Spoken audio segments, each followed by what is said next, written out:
Te encuentras en el verano de 1881, caminando por los pasillos del Archivo Secreto Vaticano, recién abierto por orden del Papa León XIII. Imaginas el polvo acumulado durante siglos, flotando en rayos de luz que atraviesan las ventanas altas. Puedes sentir la humedad característica de estos espacios antiguos, donde el papel y el pergamino han respirado durante generaciones.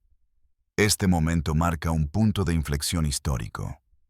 Por primera vez en la historia moderna, investigadores externos pueden acceder a documentos que la Iglesia ha guardado celosamente desde tiempos medievales. El Papa León XIII, un hombre de mente reformista, pero profundamente cauteloso, había tomado esta decisión después de años de presión de la comunidad académica europea.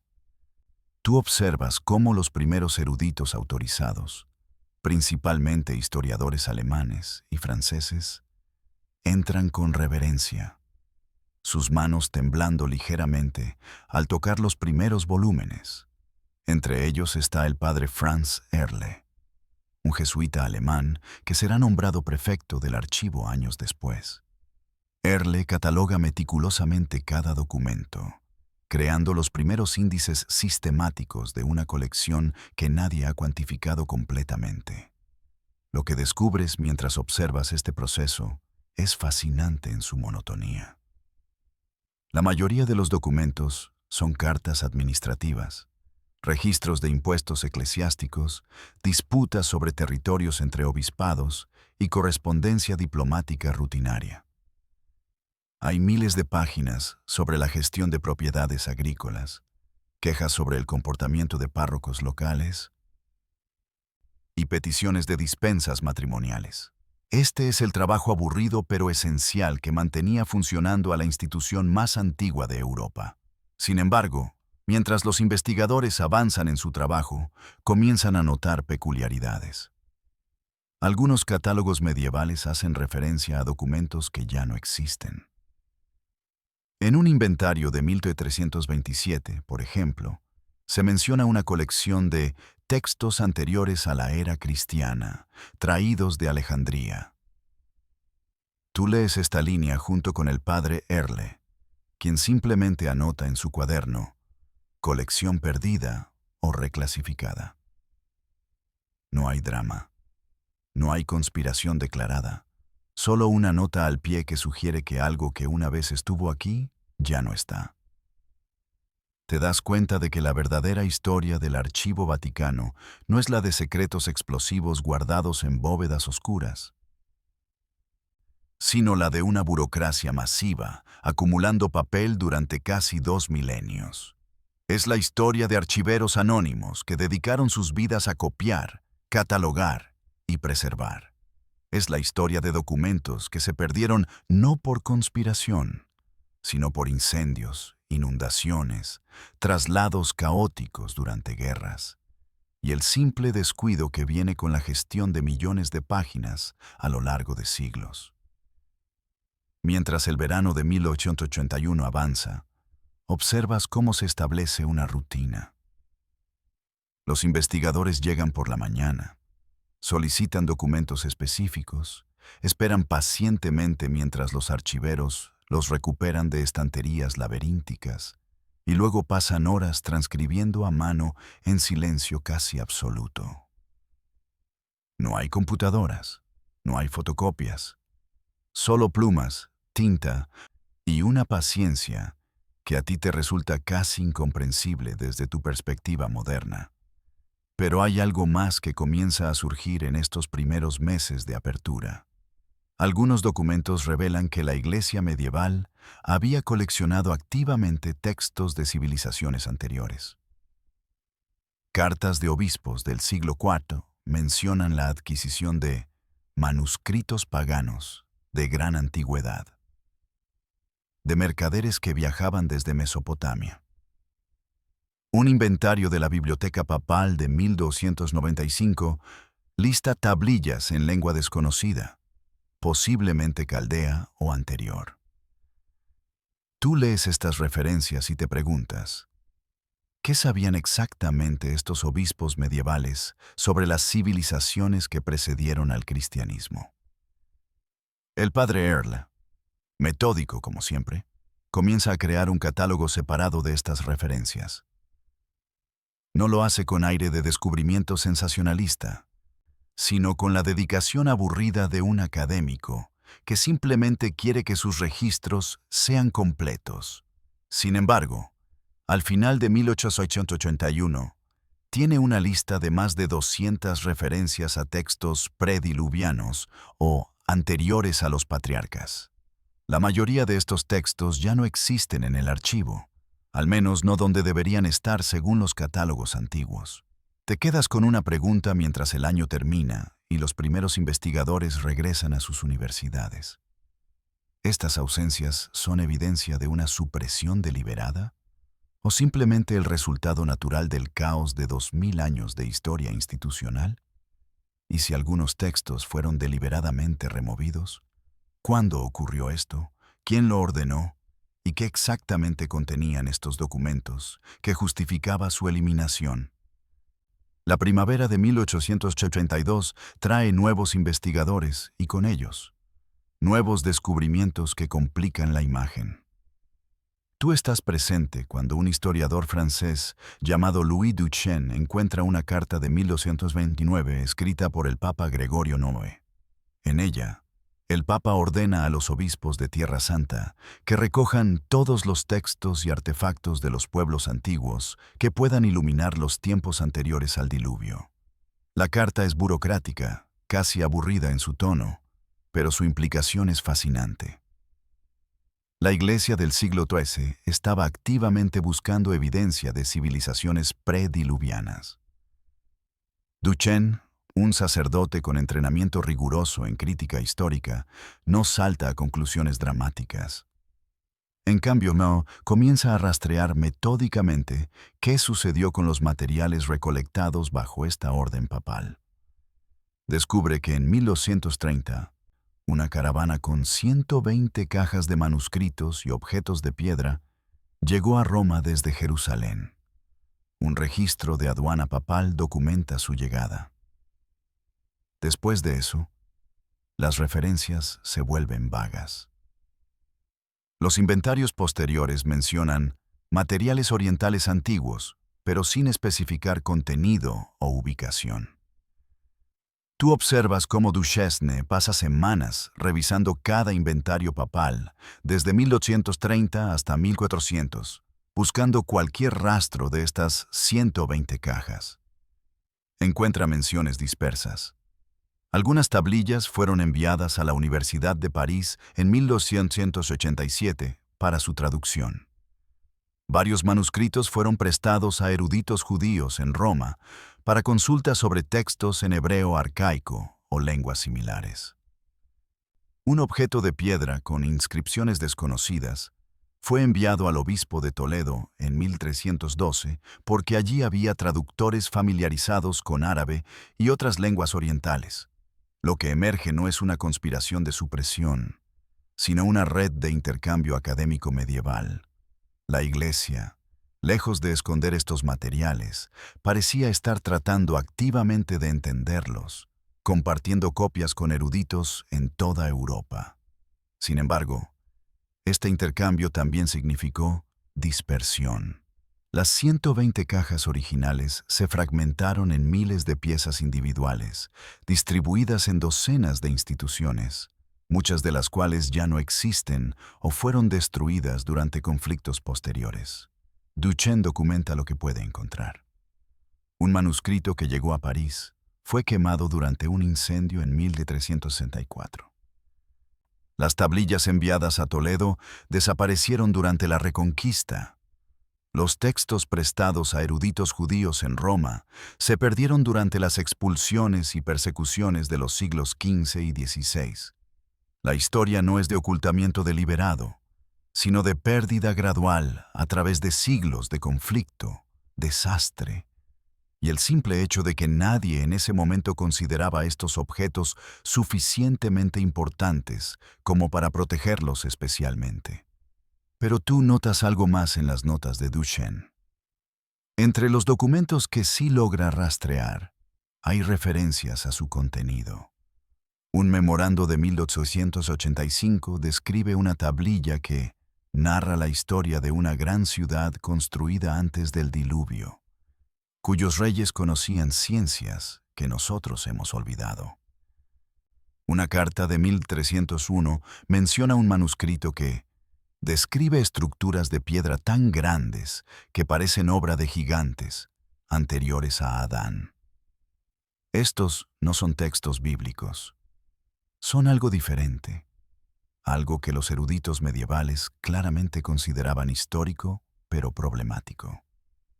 Duchesne, siempre cauteloso, escribe en su diario personal: estos textos sugieren que la Iglesia medieval tenía conocimiento de civilizaciones avanzadas anteriores a los relatos bíblicos.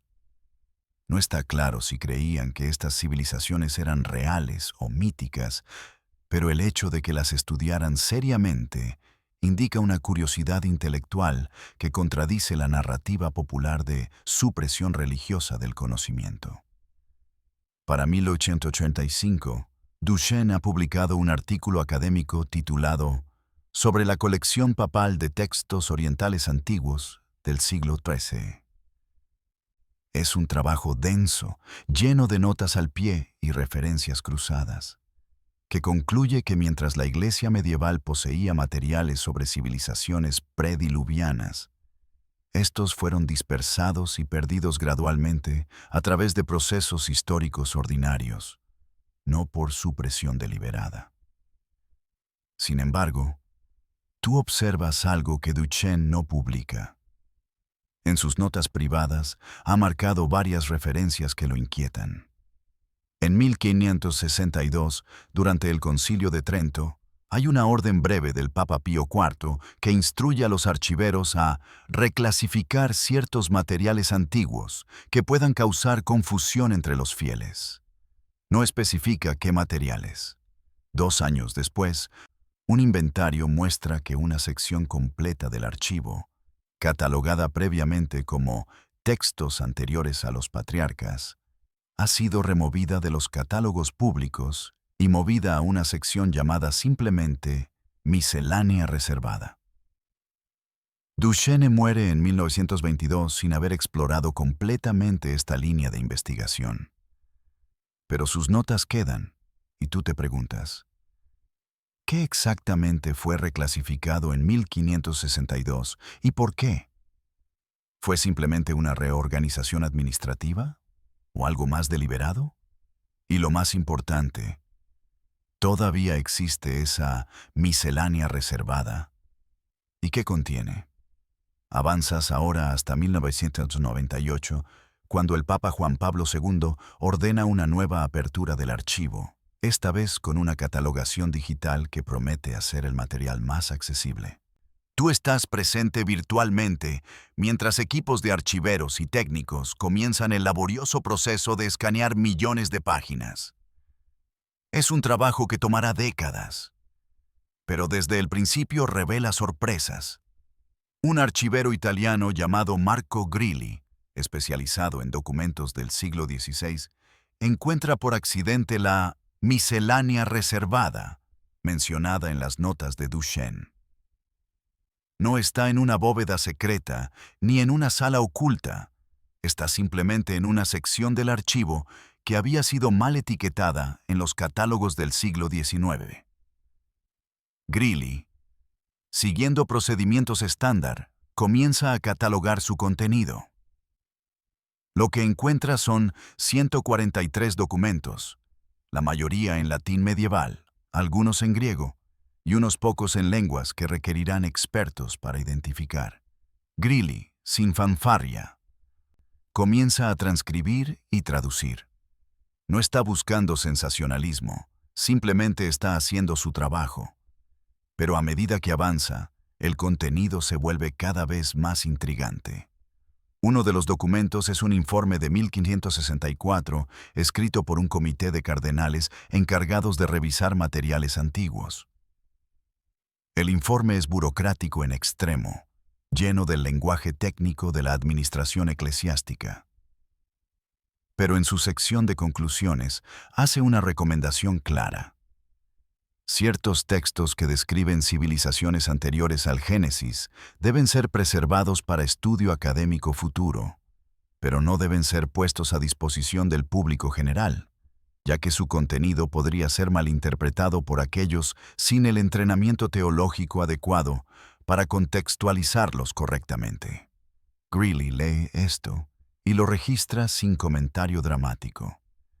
Pero tú entiendes su implicación. La Iglesia del siglo XVI no negaba la existencia de estos textos ni los consideraba heréticos, simplemente los consideraba demasiado complejos para el consumo público. Era una actitud paternalista, ciertamente, pero no necesariamente conspirativa. En ese contexto histórico, la Iglesia controlaba el acceso a todo tipo de conocimiento técnico, desde textos médicos hasta tratados astronómicos, creyendo genuinamente que el conocimiento sin el contexto adecuado podía ser peligroso. El informe continúa describiendo algunos de los textos en cuestión. Menciona un manuscrito griego que afirma ser una copia de registros babilónicos, describiendo una civilización en la región de Mesopotamia que precedió a Sumeria por miles de años. Describe tablillas con inscripciones cuneiformes que narran la construcción de ciudades mediante técnicas que los autores del informe no pudieron identificar o comprender. Habla de mapas en piedra que muestran costas que ya no coinciden con la geografía actual, sugiriendo cambios geológicos masivos. Lo fascinante para ti no es tanto el contenido descrito, que podría ser cualquier cosa desde registros históricos genuinos hasta mitos elaborados, sino la actitud de los cardenales del siglo XVI hacia estos materiales. No los descartan como falsificaciones o herejías. En cambio, los tratan como objetos históricos legítimos que requieren estudio cuidadoso. Uno de los cardenales escribe: si estos textos son auténticos, sugieren que la historia humana es mucho más larga y compleja de lo que entendemos actualmente. Esto no contradice necesariamente las Escrituras, pero requiere una interpretación más sofisticada del Génesis, de la que la mayoría de los fieles están preparados para considerar. Greeley pasa 2 años catalogando la miscelánea reservada completa. En 2000, publica un resumen académico de sus hallazgos en una revista especializada de estudios vaticanos. El artículo genera interés moderado entre historiadores especializados, pero poca atención pública. Esto te frustra ligeramente. Aquí hay evidencia concreta de que la Iglesia medieval y renacentista poseía documentos sobre civilizaciones pre-Génesis y los estudió seriamente, pero la historia pasa casi desapercibida en medio del ruido del nuevo milenio. Sin embargo, el trabajo de Greeley inspira a otros investigadores. Durante la década de 2000, varios académicos solicitan acceso a los documentos de la miscelánea reservada. Uno de ellos es una epigrafista estadounidense llamada Sarah Clarkson, especializada en lenguas antiguas del Medio Oriente. En 2007, obtiene permiso para examinar las tablillas cuneiformes mencionadas en el informe de 1564. Lo que Clarkson descubre es tanto emocionante como profundamente aburrido.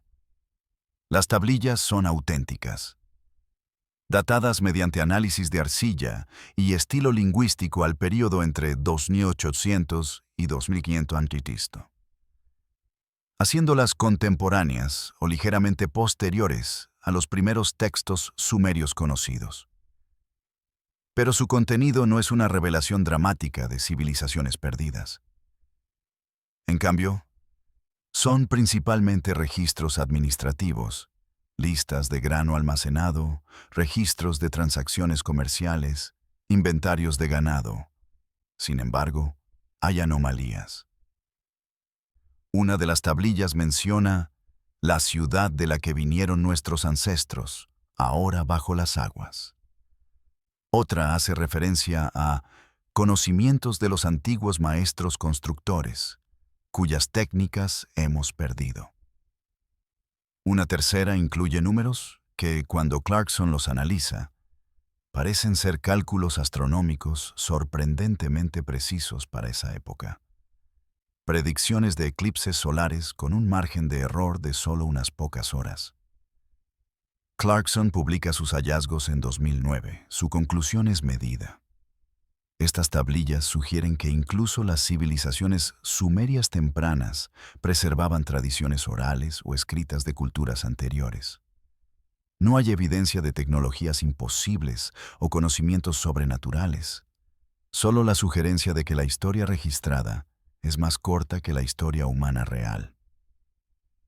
Y que las primeras civilizaciones que conocemos ya miraban hacia atrás a predecesores cuyas historias se habían vuelto legendarias. Pero tú te quedas con las preguntas que estos descubrimientos aburridos, pero significativos plantean. Si civilizaciones de hace 4.800 años ya hablaban de ancestros y conocimientos perdidos, ¿qué tan atrás se extiende realmente la historia humana compleja? ¿Cuántas capas de civilización han sido olvidadas, no porque fueran suprimidas, sino simplemente porque el tiempo las erosionó? ¿Y qué otros textos similares podrían estar esperando en archivos alrededor del mundo? No en bóvedas secretas, sino simplemente mal catalogados o no estudiados porque nadie ha tenido tiempo de revisarlos. Te trasladas ahora a 1227, a un momento menos conocido, pero igualmente fascinante en la historia de la arqueología bíblica. Estás en Roma, en una sala de reuniones del Pontificio Instituto Bíblico, donde un grupo pequeño de jesuitas académicos está discutiendo un proyecto ambicioso: crear un equipo de investigación que viaje a Mesopotamia para excavar sitios mencionados en textos antiguos que el Vaticano ha estado catalogando durante décadas. El líder de este proyecto es el padre Pierre Dorme, un francés que ha pasado los últimos 20 años dominando acadio, sumerio y otras lenguas muertas del Medio Oriente. Dorme no es un hombre dramático. Es meticuloso hasta el punto del tedio, conocido por pasar meses verificando una sola traducción antes de publicarla. Pero tiene una teoría que ha estado desarrollando calladamente: que muchos de los textos mesopotámicos que se han descubierto en las últimas décadas contienen referencias a un período anterior del que se había asumido, y que estos textos podrían correlacionarse con algunos de los documentos antiguos que el Vaticano ha preservado. Tú observas mientras Dorme presenta su caso. No habla de civilizaciones perdidas o secretos ocultos. Habla de cronologías, de correlaciones lingüísticas, de estratigrafía arqueológica. Es una presentación académica densa que hace que varios de sus colegas bostecen discretamente. Pero su argumento central es sólido. Los textos sumerios tardíos y babilónicos tempranos frecuentemente hacen referencia a un período llamado antes del diluvio o los tiempos antiguos, tratándolo no como mitología, sino como historia real. Dorme propone que una excavación sistemática de capas arqueológicas anteriores a los asentamientos sumerios conocidos podría revelar evidencia de estas culturas predecesoras. El instituto aprueba el proyecto con un presupuesto modesto. No hay gran anuncio público, simplemente una nota en el boletín interno mencionando que el padre Dorme liderará una expedición arqueológica al sur de Irak en el otoño de 1928. El objetivo oficial es investigar los contextos históricos de las narrativas del Génesis. Es un objetivo suficientemente convencional como para no generar controversia, pero lo suficientemente amplio como para darle a Dorme libertad de exploración. Avanzas hasta octubre de 1928. Dorme y su pequeño equipo, 2 jesuitas más jóvenes, un fotógrafo y 6 trabajadores locales, Están en un sitio cerca de la antigua Ur, la ciudad tradicionalmente identificada como el hogar de Abraham. Pero Dorme no está interesado en los niveles superiores que ya han sido excavados por otros arqueólogos. Está interesado en lo que hay debajo. El trabajo es tedioso en extremo. Tú observas día tras día mientras el equipo cuidadosamente remueve capas de sedimento, registrando meticulosamente cada fragmento de cerámica, cada resto de carbón, cada variación en el color del suelo. No hay descubrimientos dramáticos, solo el trabajo lento de documentar la estratigrafía, la secuencia de capas que cuenta la historia de ocupación humana a lo largo de milenios. Durante las primeras 6 semanas, encuentran exactamente lo esperado. Capas de ocupación sumeria, fechadas mediante cerámica y otros artefactos al período dinástico temprano, alrededor de 2900-2350. Es material conocido, importante para confirmar la cronología, pero no revolucionario. Los jesuitas jóvenes comienzan a preguntarse si todo este esfuerzo vale la pena. Pero Dorme es paciente. Sigue excavando más profundo. A finales de noviembre, su equipo alcanza una capa de sedimento diferente, un estrato de arcilla aluvial que sugiere inundación masiva. Esto es interesante. Evidencia geológica de una inundación a gran escala, posiblemente relacionada con las narrativas del diluvio que aparecen en textos tanto bíblicos como mesopotámicos. Dorme documenta cuidadosamente la capa, toma muestras y luego continúa cavando debajo de ella. Lo que encuentra debajo de la capa de inundación es inesperado. Más evidencia de ocupación humana, pero de un carácter diferente. La cerámica es distinta, más primitiva en algunos aspectos, pero con decoraciones más sofisticadas en otros. No hay escritura cuneiforme, pero hay sellos cilíndricos con diseños que no coinciden con patrones sumerios conocidos. Las estructuras arquitectónicas son diferentes también. Cimientos de piedra más sólidos. Disposiciones de habitaciones que no siguen patrones sumerios estándar. Dorme pasa el invierno de 1928-1929 excavando este nivel pre-inundación. Es un trabajo frustrante porque el sitio ha sido perturbado por construcciones posteriores y la capa de inundación ha dañado muchos materiales orgánicos. Pero gradualmente emerge un patrón. Había gente viviendo aquí, construyendo estructuras permanentes, creando arte, antes de la inundación que depositó la capa de arcilla aluvial. En marzo de 1929, Dorme encuentra algo que lo hace detenerse. Una tablilla de arcilla fragmentada, enterrada en este nivel pre-inundación. La tablilla tiene inscripciones, pero no son cuneiformes. Al menos no el cuneiforme estándar que Dorme conoce. Los signos son más pictográficos, menos estandarizados. Parece ser una forma protoescritura, anterior al desarrollo completo del sistema cuneiforme. Dorme pasa semanas intentando descifrar la tablilla. No puede.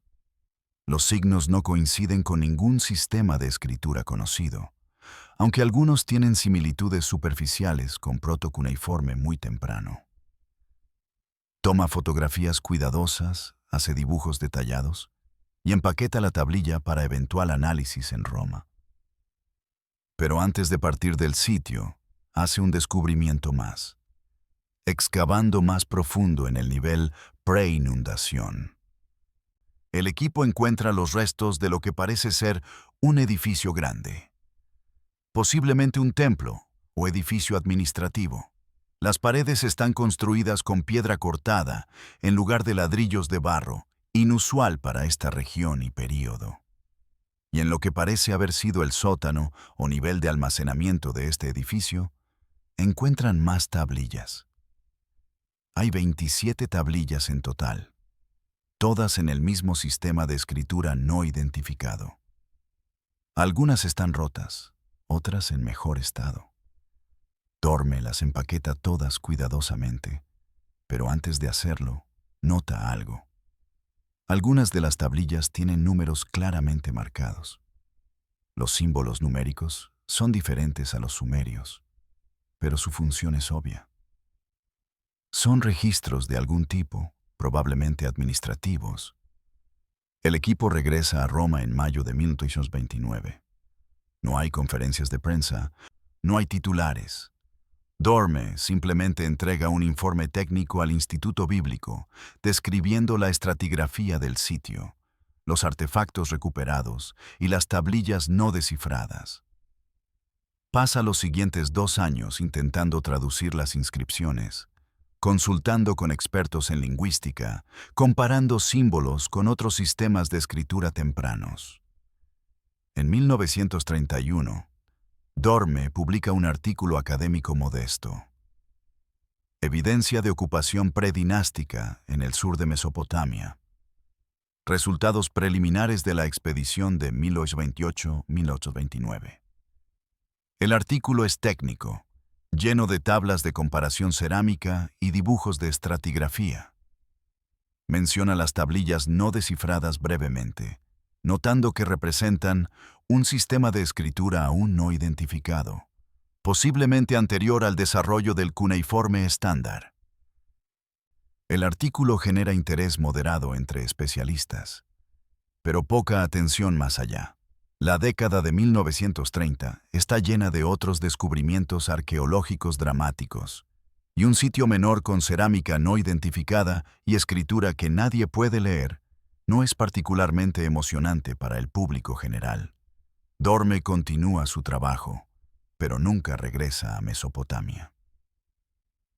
Las crecientes tensiones políticas en la región y luego el estallido de la Segunda Guerra Mundial hacen imposible nueva investigación de campo. Pero tú sabes algo que la mayoría no. Las tablillas que Dorme trajo de vuelta nunca fueron completamente publicadas. Los dibujos y fotografías en su artículo de 1931 muestran solo algunas de ellas, y sus transcripciones son admitidamente tentativas. El resto, las 27 tablillas completas, fueron almacenadas en el Instituto Bíblico, catalogadas simplemente como material no clasificado de la expedición Dorme. ¿Por qué Dorme nunca publicó un análisis completo de este material? Sus documentos personales, preservados en los archivos del instituto, ofrecen una pista. En una carta de 1933 a un colega, escribe: «Las inscripciones de la expedición de 1928 continúan eludiéndome.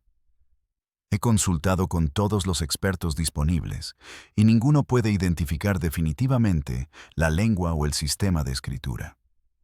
Lo más perturbador es que algunos símbolos parecen tener similitudes con sistemas de escritura de regiones muy distantes. Protoelamita de Persia, jeroglíficos tempranos de Egipto, incluso algunos símbolos del Valle del Indo. Esto sugiere contactos culturales a una escala que no entendemos, o posiblemente un sistema de escritura más antiguo del que todos estos posteriores derivaron. No me atrevo a publicar tales especulaciones sin evidencia más sólida». Dorme muere en 1963, habiendo hecho contribuciones significativas a la lingüística semítica, pero sin haber resuelto nunca el misterio de sus tablillas prediluvianas. Y tú te quedas con preguntas.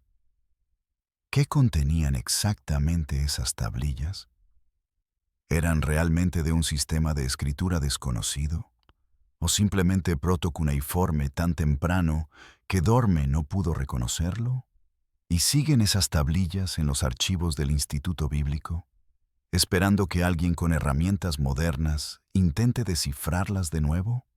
Saltas ahora a 1987, cuando un joven jesuita estadounidense llamado Thomas Schneider está completando su doctorado en arqueología del Cercano Oriente.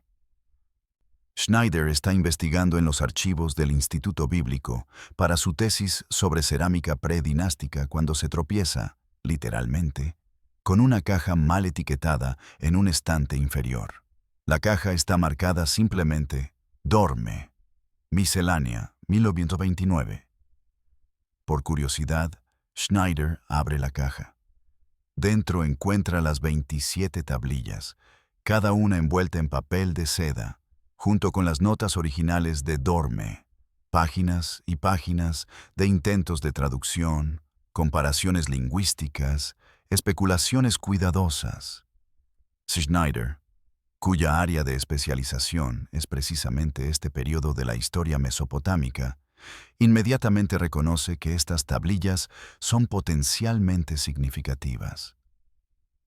Pasa los siguientes 6 meses obteniendo permisos para estudiar el material oficialmente. En 1988, comienza un análisis sistemático. Primero, organiza datación por radiocarbono del material orgánico asociado con las tablillas, pequeños fragmentos de madera y tejido que fueron encontrados en el mismo contexto. Los resultados vuelven 3200, 2900 a.C., confirmando que son anteriores a los textos cuneiformes estándar más antiguos conocidos. Luego, Schneider aplica técnicas lingüísticas modernas para intentar descifrar las inscripciones. Crea una base de datos digital de todos los símbolos, buscando patrones de frecuencia, combinaciones recurrentes, posibles marcadores gramaticales. Es un trabajo tedioso que le toma años. Pero gradualmente comienza a haber estructura. Para 1992, Schneider ha identificado aproximadamente 40 símbolos distintos que parecen representar números y unidades de medida. Esto le permite leer parcialmente varias de las tablillas como registros administrativos, listas de cantidades de grano, ganado y otros bienes. Es, de nuevo, material profundamente aburrido, pero históricamente significativo. Evidencia de una burocracia funcional, de una sociedad lo suficientemente compleja como para necesitar llevar registros escritos. Pero hay tablillas que no son registros administrativos. 2 de ellas contienen textos más largos con estructura narrativa, repetición de símbolos que sugieren nombres propios, secuencias que podrían ser verbos, construcciones que parecen oraciones. Schneider no puede traducirlas completamente, pero puede identificar ciertos elementos. Referencias a construcción, menciones de inundación o agua, y lo que parecen ser nombres de lugares. En 1994, Schneider publica su primer artículo sobre las tablillas. Reevaluación del material Dorme, de 1928. Evidencia de escritura proto-mesopotámica. El artículo es cauteloso, presentando sus hallazgos como preliminares, pero argumenta que estas tablillas representan un eslabón perdido importante en el desarrollo de la escritura en Mesopotamia. Posiblemente el sistema precursor del que el cuneiforme estándar eventualmente evolucionó. El artículo genera más interés que el trabajo original de Dorme. Arqueólogos y lingüistas de varias instituciones contactan a Schneider queriendo ver el material.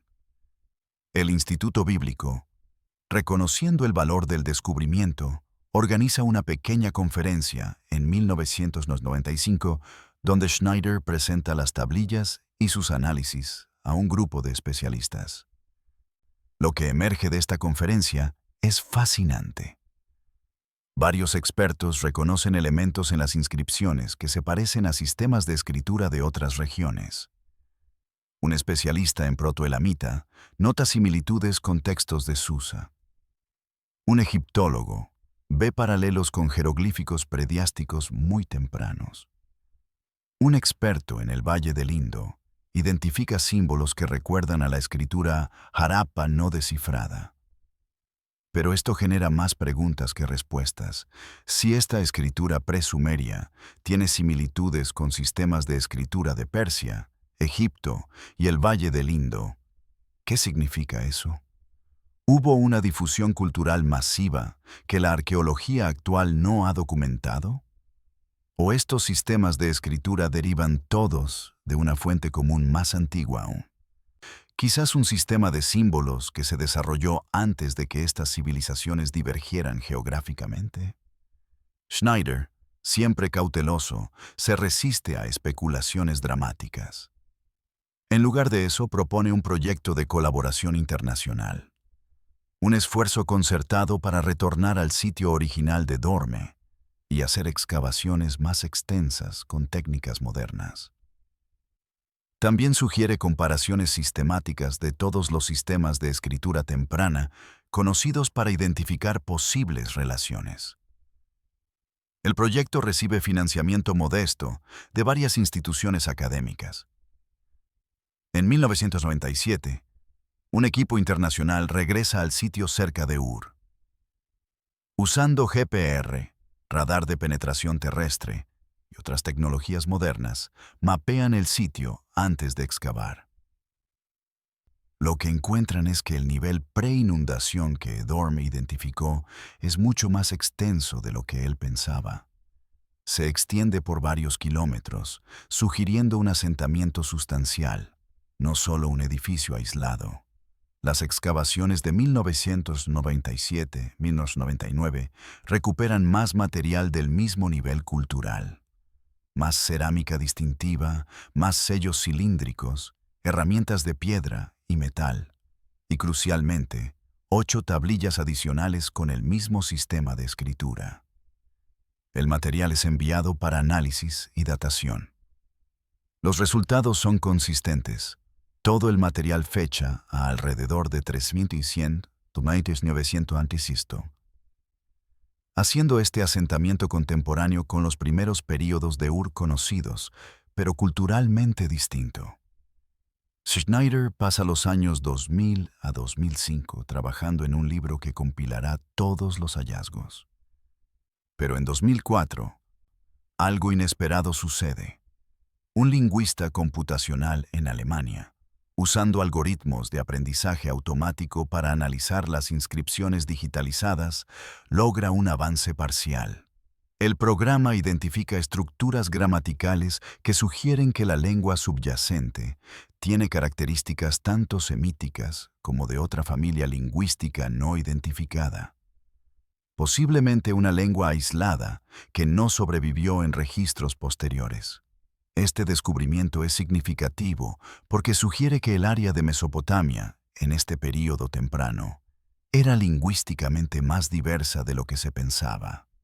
Los sumerios, cuya lengua es aislada, sin relación conocida con otras familias lingüísticas, podrían no haber sido los únicos no semitas en la región.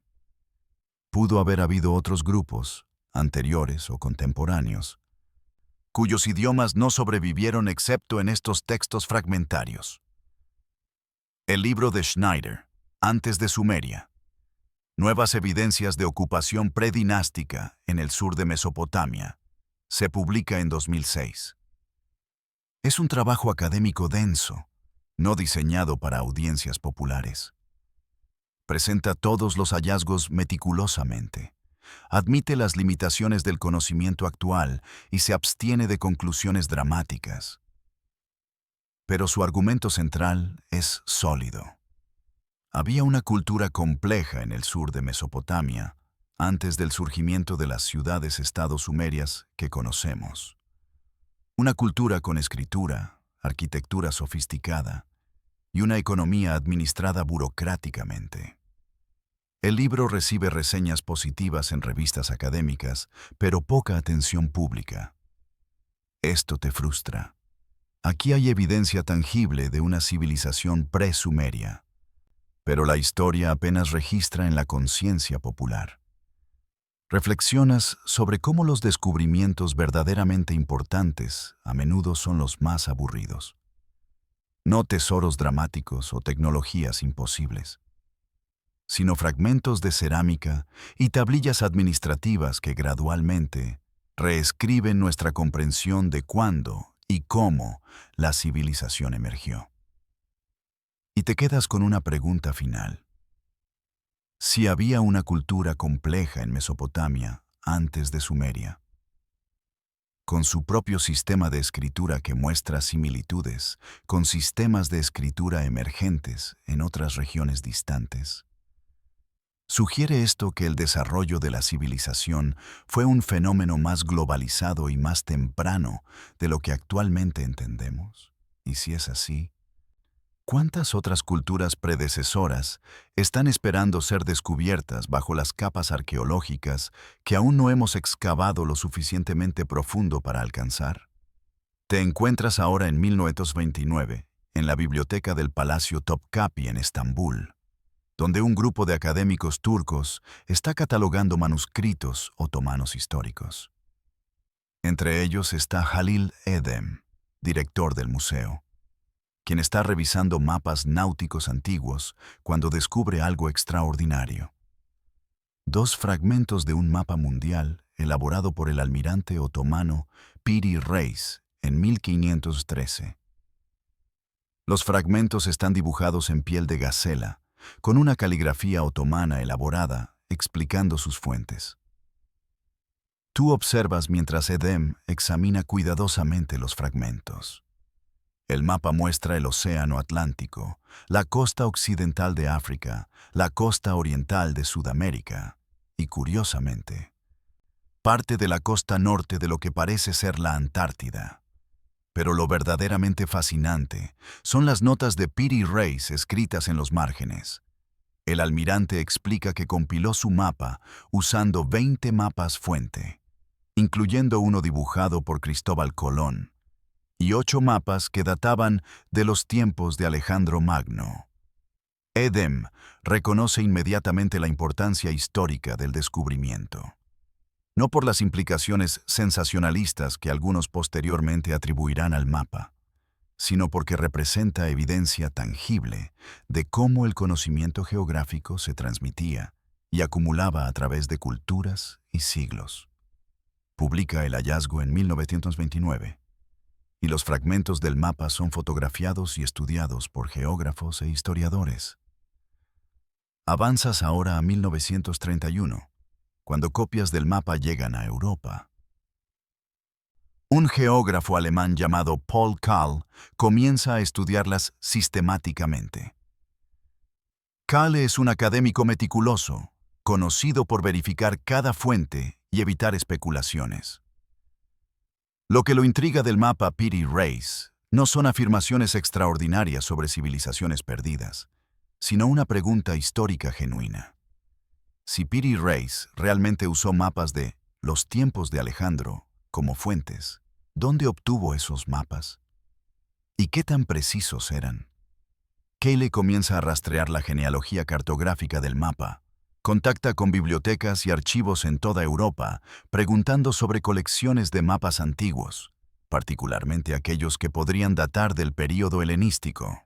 Una de las instituciones que responde es el Vaticano, específicamente la Biblioteca Apostólica Vaticana, que menciona en su carta de respuesta que mantiene una colección de mapas y documentos geográficos antiguos, algunos adquiridos de bibliotecas bizantinas e islámicas durante y después de las cruzadas. En 1933, Kahle viaja a Roma. Es recibido cortésmente en el Vaticano, donde se le da acceso a la sección cartográfica de la biblioteca.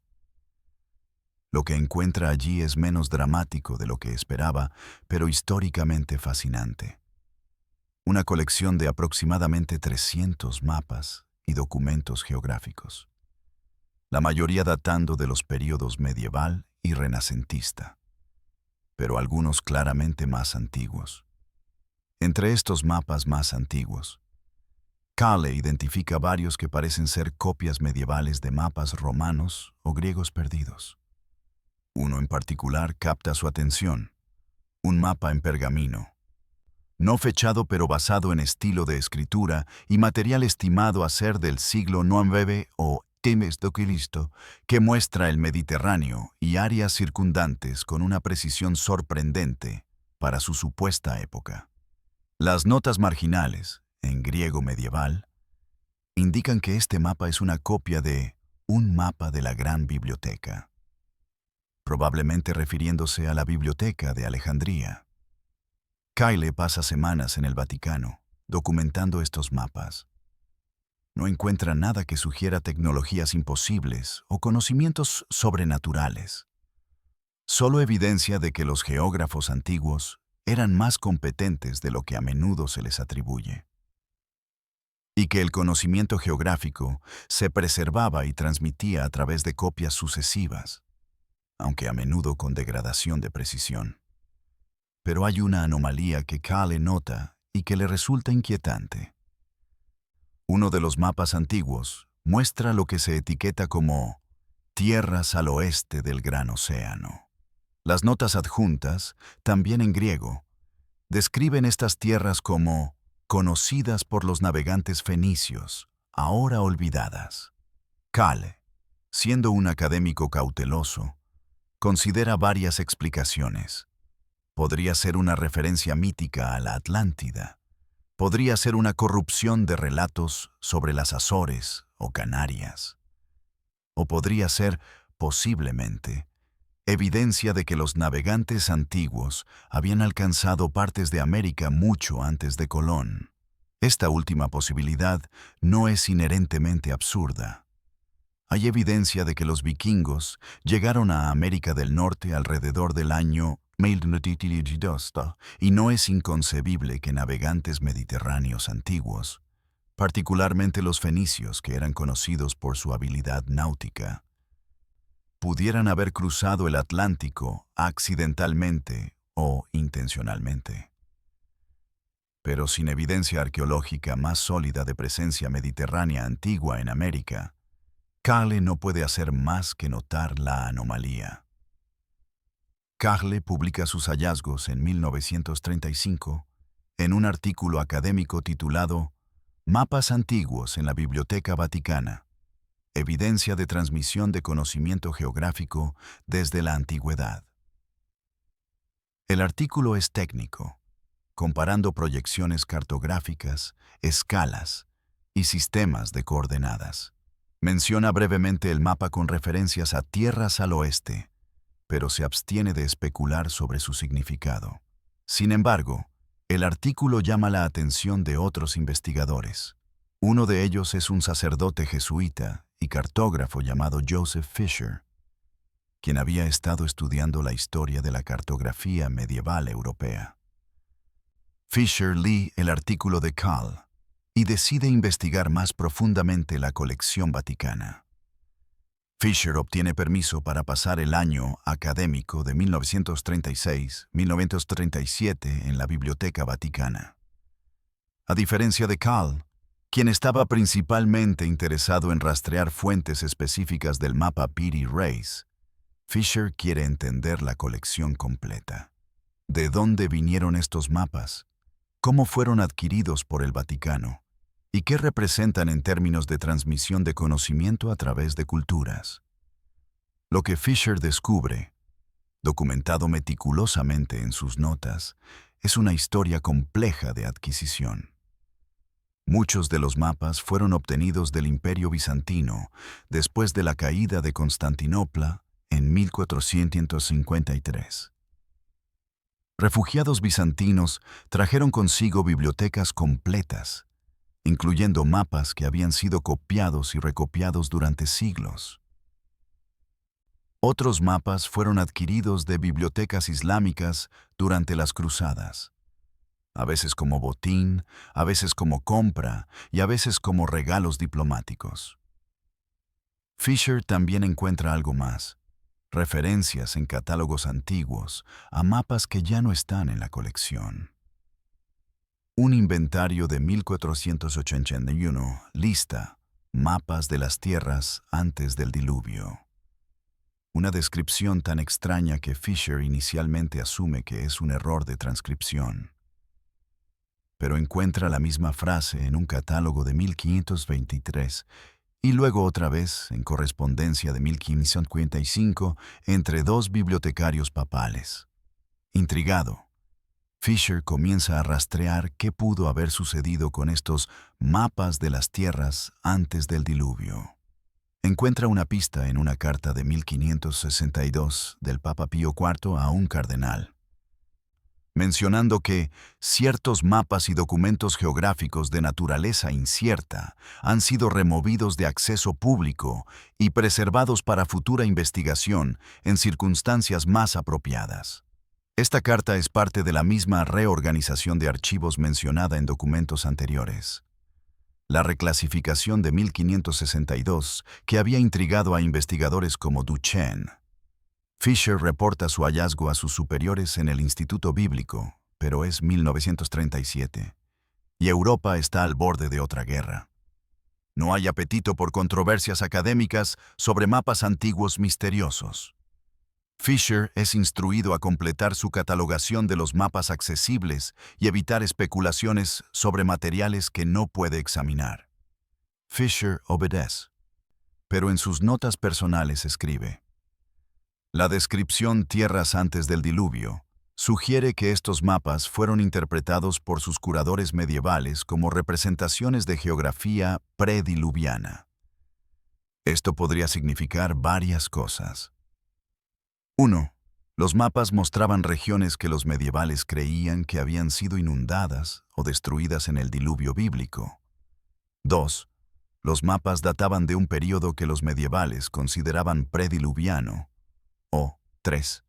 Los mapas representaban geografía mítica de fuentes como Platón. Sin examinar los mapas reales, no puedo determinar cuál interpretación es correcta. Fisher muere en 1944 durante los bombardeos aliados de Múnich. Sus notas son preservadas por un colega y eventualmente depositadas en los archivos del Instituto Bíblico, pero no son publicadas. Durante décadas, permanecen sin ser consultadas. Solo otro conjunto de documentos en una institución llena de millones de páginas de investigación académica. Saltas ahora a 1963, cuando el Vaticano experimenta otra de sus reformas periódicas bajo el Papa Juan XXIII. Parte de esta reforma incluye una actualización del catálogo de la Biblioteca Apostólica Vaticana. Un equipo de bibliotecarios comienza el tedioso trabajo de verificar que todos los materiales listados en catálogos antiguos todavía están en la colección y están correctamente identificados. Durante este proceso, un joven bibliotecario llamado Giovanni Mercati encuentra una discrepancia. El catálogo de 1523 lista una sección llamada Mapas y documentos geográficos de época incierta, conteniendo 17 ítems. Pero cuando Mercati va a verificar estos ítems, solo encuentra 9. 8 mapas están faltando. Mercati, siguiendo procedimiento estándar, comienza a rastrear qué pudo haber pasado con los mapas faltantes. Verifica registros de préstamo, no fueron prestados. Verifica registros de transferencia, no fueron movidos a otras instituciones. Verifica registros de restauración, no fueron enviados para conservación. Los mapas simplemente desaparecieron de los registros en algún punto entre 1523 y 1963.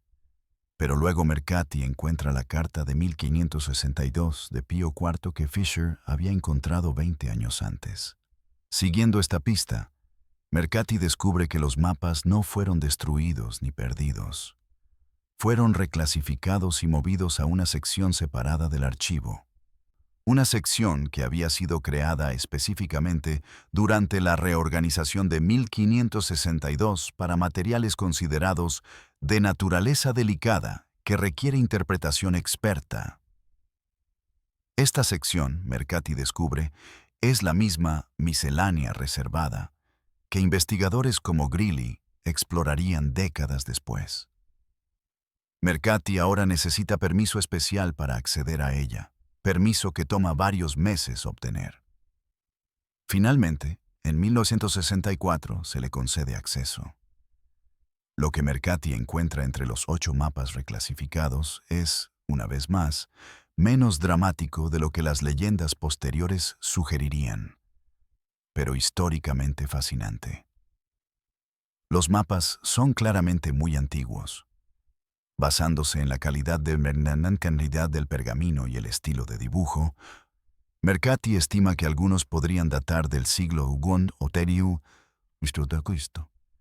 mientras que otros son copias medievales de fuentes más antiguas. 5 de los mapas muestran regiones reconocibles: el Mediterráneo, el Mar Negro, partes de Asia conocidas por geógrafos romanos. Pero su precisión es variable y todos incluyen elementos míticos mezclados con geografía real, lugares legendarios de la literatura antigua colocados junto a ciudades reales. Sin embargo, 3 de los mapas son diferentes. Muestran regiones que Mercati no puede identificar fácilmente. Uno parece mostrar una costa que no coincide con ninguna geografía conocida. Otro incluye islas grandes en medio de lo que debería ser océano abierto. El tercero muestra líneas costeras con montañas y ríos marcados, pero sin etiquetas que identifiquen qué región se supone que representan. Las notas adjuntas a estos 3 mapas, escritas en latín medieval, son crípticas.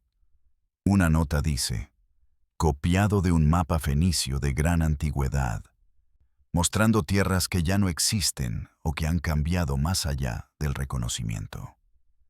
Otra nota menciona: este mapa fue traído de Alejandría por un monje en el año de Nuestro Señor 987, quien afirmó que provenía de la sección más antigua de la biblioteca. Una tercera nota simplemente dice: geografía de los tiempos antes del gran diluvio, preservada por tradición.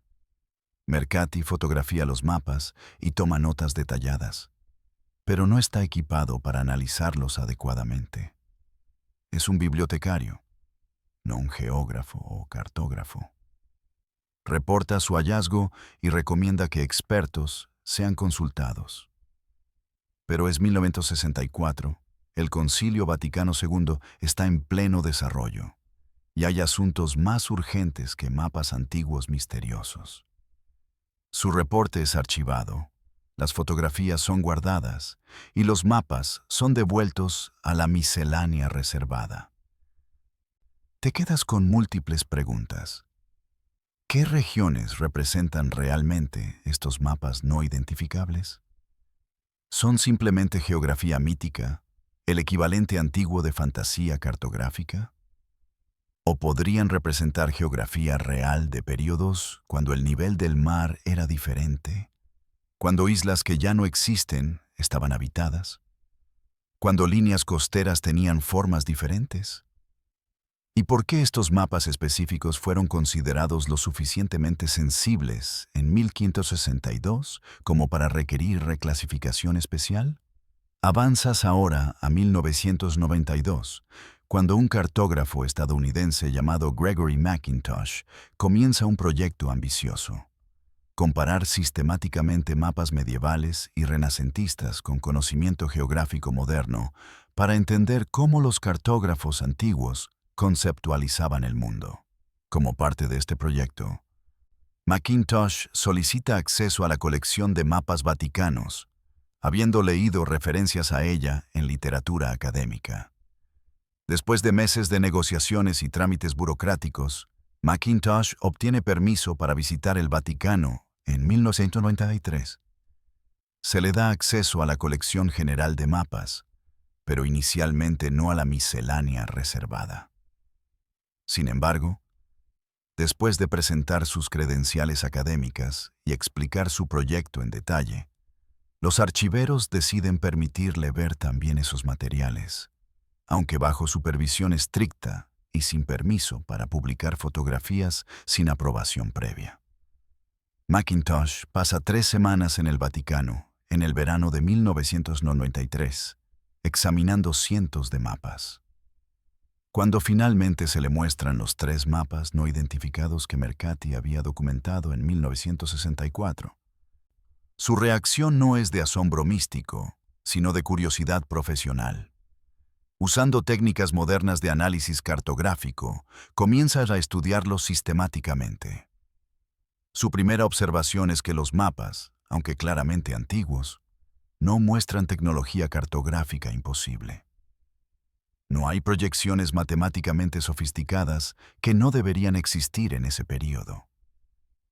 No hay mediciones de longitud que requirieran cronómetros precisos. En cambio, son mapas de navegación práctica, el tipo que navegantes crearían basándose en observaciones acumuladas a lo largo de muchos viajes, con costas dibujadas de memoria y proporción aproximada en lugar de escala matemática precisa.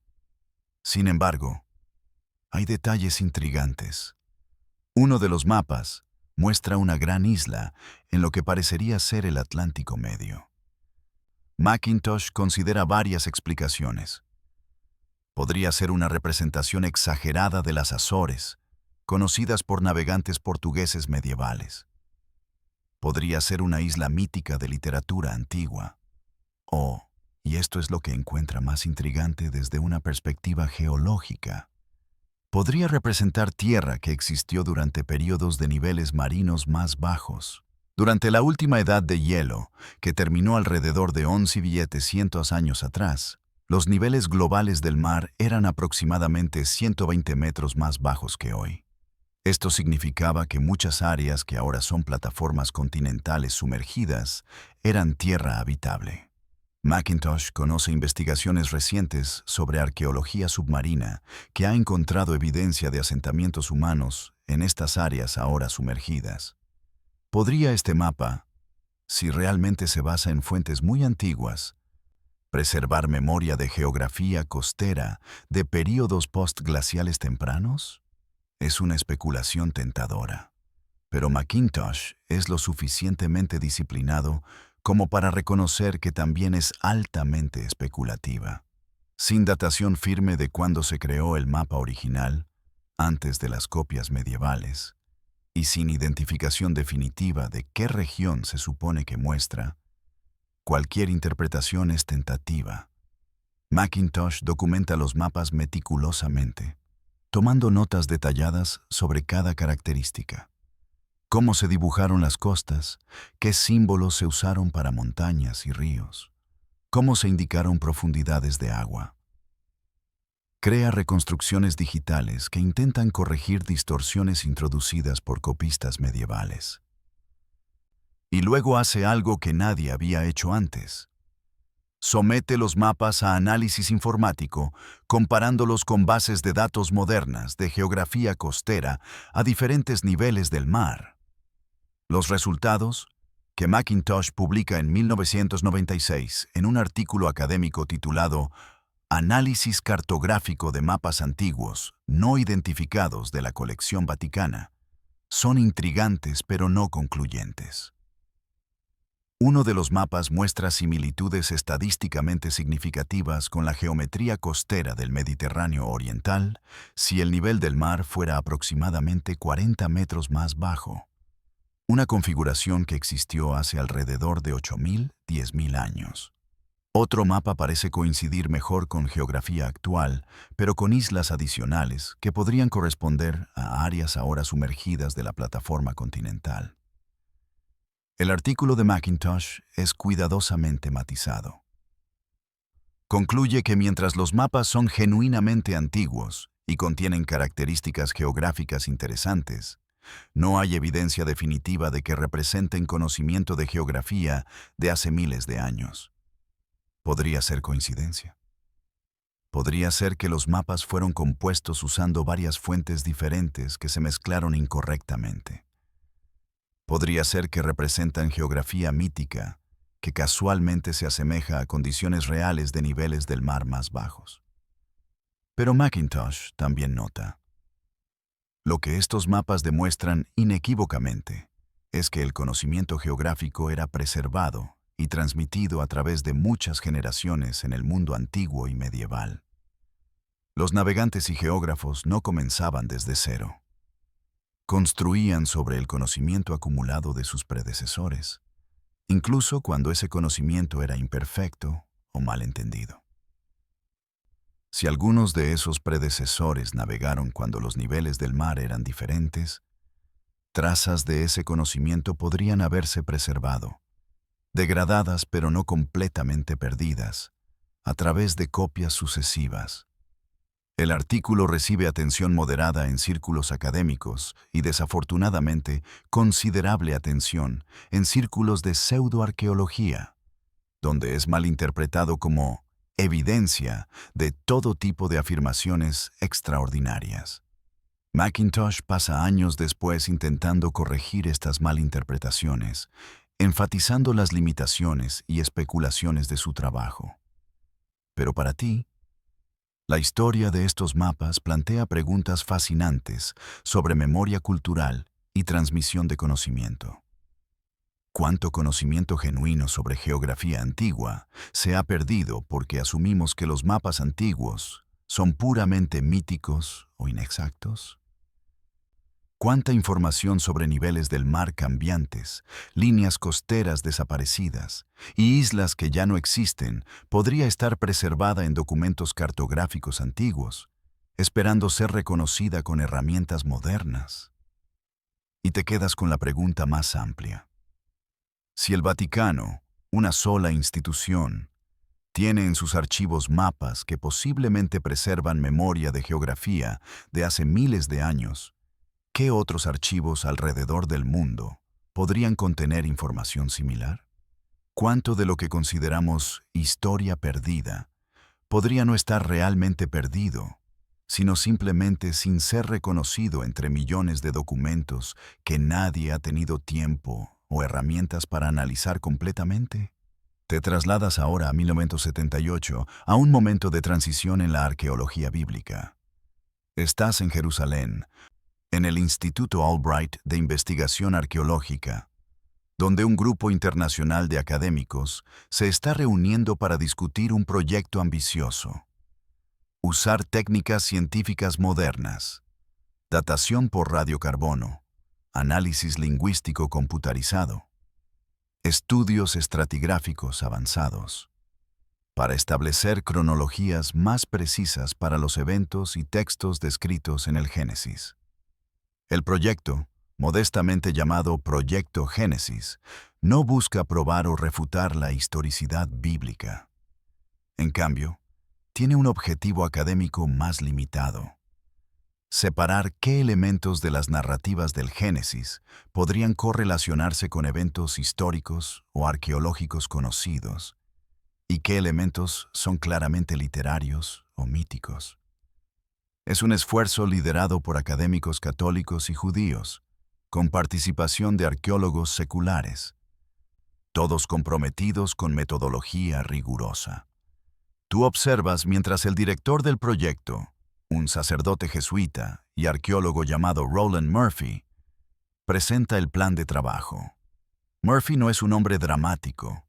Ha pasado 30 años excavando sitios en el Medio Oriente, generalmente encontrando fragmentos de cerámica y restos de muros. Raramente algo sensacional. Pero tiene una pregunta que lo ha intrigado durante años. Las narrativas del Génesis, particularmente los primeros capítulos sobre la creación y el diluvio, contienen elementos que aparecen en textos de civilizaciones mucho más antiguas que los primeros textos bíblicos conocidos. ¿Qué tan atrás se extienden realmente estas tradiciones?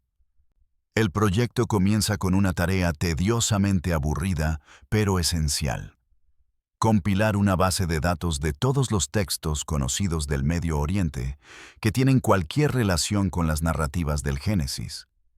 Esto incluye no solo textos bíblicos y sus variantes en manuscritos del Mar Muerto, sino también textos mesopotámicos como el Enuma Elish, el mito de creación babilónico y la epopeya de Gilgamesh, que contiene una narrativa del diluvio, textos egipcios, textos ugaríticos, textos hititas y cualquier otro material relevante.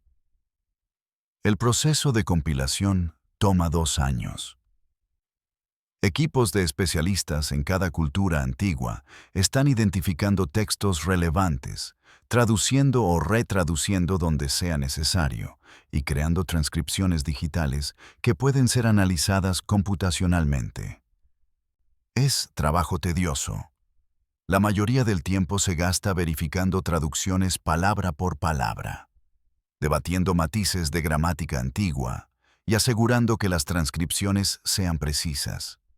Para 1980, el proyecto tiene una base de datos con más de 300 textos. Ahora comienza el trabajo de análisis. Lingüistas computacionales desarrollan algoritmos para identificar elementos narrativos compartidos. Descripciones de creación, narrativas de diluvio, genealogías, historias de patriarcas.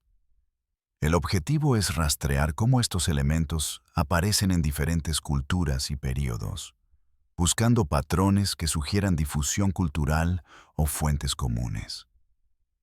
Lo que emerge es fascinante en su complejidad. Las narrativas del diluvio, por ejemplo, aparecen en textos sumerios que datan de alrededor de 2000 en versiones babilónicas de alrededor de 1600 en textos hebreos que probablemente fueron compuestos entre 1500 y en varias otras tradiciones. Las similitudes son innegables. Todas describen un diluvio global o regional, un héroe advertido por deidades, construcción de un barco, supervivencia de animales, envío de pájaros para encontrar tierra seca. Pero hay diferencias también. La versión sumeria es parte de una narrativa política sobre el conflicto entre deidades. La versión babilónica enfatiza el caos primordial y el establecimiento del orden cósmico. La versión hebrea del Génesis es más moral. El diluvio es castigo por maldad humana, no capricho divino. Estas diferencias sugieren que cada cultura adaptó una narrativa central compartida a sus propios contextos teológicos y culturales. Murphy y su equipo publican sus primeros hallazgos en 1982. Análisis comparativo de narrativas del diluvio del cercano Oriente Antiguo. Evidencia de tradiciones compartidas. El artículo es técnico, lleno de tablas comparando estructuras narrativas, vocabulario y elementos temáticos. Su conclusión es cautelosa. Estas narrativas probablemente derivan de experiencias históricas reales de inundaciones catastróficas en Mesopotamia, eventos que fueron memorizados, mitologizados y eventualmente incorporados en las narrativas fundacionales de múltiples culturas. Pero hay un aspecto